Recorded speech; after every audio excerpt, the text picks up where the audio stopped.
শুভ দুপুর বন্ধুরা, তোমরা সবাই কেমন আছো? আশা করছি অনেক ভালো আছো। তো তোমাদের জন্য আজকে নিয়ে চলে এসেছি একটি লোভনীয় খাবার। তো চলো শুরু করা যাক আজকের ভিডিও।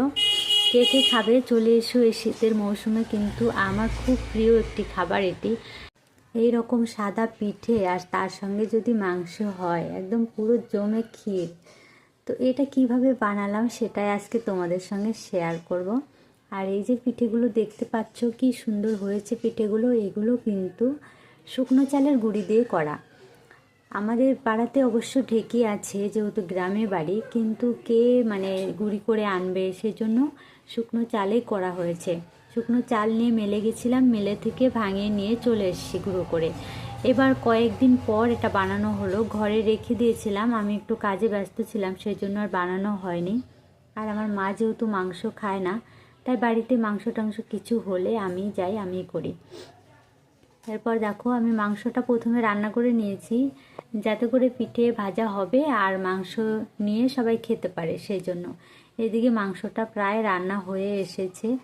এই যে দেখো মাংস নামিয়েও নিয়েছি। তো কেমন হয়েছে মাংস রান্নাটা বলো তো। আর এইদিকে এই যে পিঠের জন্য আমি চালের গুঁড়োগুলো দিয়ে জল দিয়ে সুন্দর করে মেখে নিয়েছি। কিছুটা সময় ভিজিয়ে রাখতে হয়।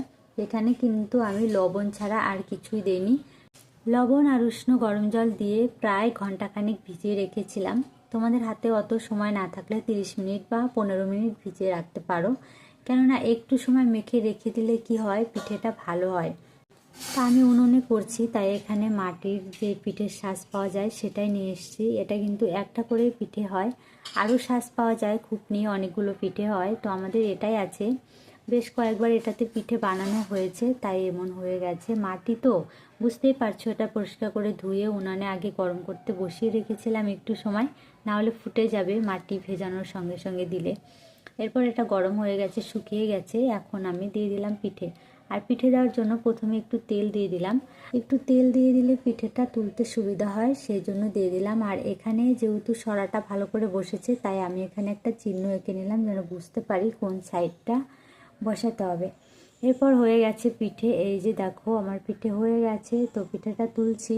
যেহেতু শুকনো চালের গুঁড়ি, সেইভাবে কিন্তু যতটা ফুলে ততটা অত ফুলেনি, কিন্তু বেশ ভালোই হয়েছে। এর সঙ্গে আরও কিছু মিক্স করলে হয়তো আরও ভালো হতো, আমি কিন্তু কিছু এখানে মিক্স করিনি। পিঠেটা কিন্তু মোটামুটি ভালো হয়েছে, আমি বলবো না খুবই ভালো হয়েছে, কেননা এর থেকেও আরও সুন্দর হয় পিঠে যারা ভালো বানাতে পারো। তো আমি তো অত বেশি পারি না, যতটুকু পারি চলে খাওয়ার মতো আর কি। তো যাই হোক, দেখলে তো পিঠেটা কেমন হয়েছে তোমরা কমেন্ট করে জানাবে।